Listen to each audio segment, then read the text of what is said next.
বীরভূমে বোলপুরে ফুটপাত উচ্ছেদ অব্যাহত। নিচুপট্টিতে বুলডোজার অভিযান চলছেই। বোলপুর পুরসভায় ভাঙা হচ্ছে সরকারি জমির ওপর ব্যবসায়ীদের দোকান। পুলিশ বাহিনী দিয়ে চলছে এই উচ্ছেদ অভিযান।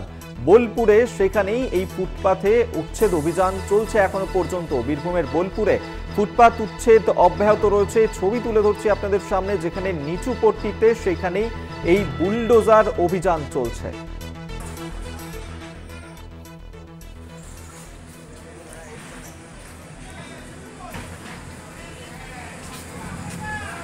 মনা বীরবংশ এই মুহূর্তে আমাদের সঙ্গে টেলিফোনে রয়েছেন, প্রতিনিধি, বিস্তারিত জানবো। মনা, এখনো পর্যন্ত সেখানে এই বুলডোজার দিয়ে ফুটপাতে উচ্ছেদ অভিযান চলছে, কি ছবি ধরা পড়ছে?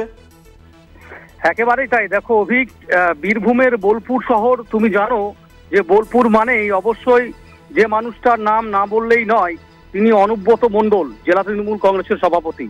তার যে ওয়ার্ড নিচুপট্টি, সেই রাস্তাতেই মূলত এদিন ফুটপাত যে উচ্ছেদ অভিযান বোলপুর পুরসভার পক্ষ থেকে, সেই অভিযান কিন্তু সকাল থেকে চলছে।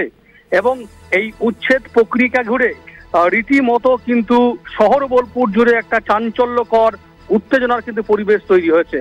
তার কারণ দেখো, উত্তেজনার পরিবেশ এজন্যই, তার কারণ রাজ্যের মুখ্যমন্ত্রী মমতা বন্দ্যোপাধ্যায় বলেছিলেন যে এই যে হকার উচ্ছেদ সময়সীমা বাড়ানো হলো বা সেই বিষয়গুলো বিবেচনা করা দেখা হলো, কিন্তু বোলপুর শহরে যে অভিযান কিন্তু অব্যাহত রয়েছে, এটাই এখন সবচেয়ে বড় প্রশ্ন। খুব স্বাভাবিকভাবেই এখানে অর্থাৎ শহর বোলপুর জুড়ে বিভিন্ন রাস্তায় তুমি যদি দেখো, একটু শান্তিনিকেতন রোড বলো, স্টেশন রোড বলো বা নিচুপট্টি রায়ঘাটে অভিযান চলছে। অনুব্রত মণ্ডলের যে পাড়া, এই সমস্ত রোডে বিভিন্ন জায়গায় স্থানীয় বাসিন্দারা, তারা ছোটখাটো, কেউ ঘুমটির দোকান করেছে, কেউ চায়ের দোকান, এই সমস্ত কিছুই কিন্তু ভেঙে মুচড়ে তুমড়ে মুচড়ে একদম তাড়িয়ে দিচ্ছে পৌরসভার তরফ থেকে। বুলডোজার নিয়ে এসে আমরা দেখতে পাচ্ছি ছবিটায় বোলপুর পৌরসভার যিনি চেয়ারম্যান পর্ণা ঘোষ, তিনি নিজে সশরীরে উপস্থিত রয়েছেন। এছাড়াও বোলপুর পৌরসভার অধিকাংশ ওয়ার্ড কাউন্সিলর, জনপ্রতিনিধি, তারা রয়েছেন। প্রচুর মানুষজন রয়েছে, একটা উত্তেজনা পরিবেশ। খুব স্বাভাবিকভাবেই দেখো শহর বোলপুর জুড়ে একাধিক প্রশ্ন কিন্তু সামনে আসছে।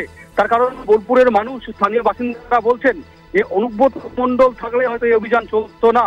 তার কারণ অনুব্রত মণ্ডল তিনি বিষয়টি নিয়ে ভাববেন, কিন্তু কেন ভাবা হচ্ছে না, এটা হচ্ছে বড় প্রশ্ন।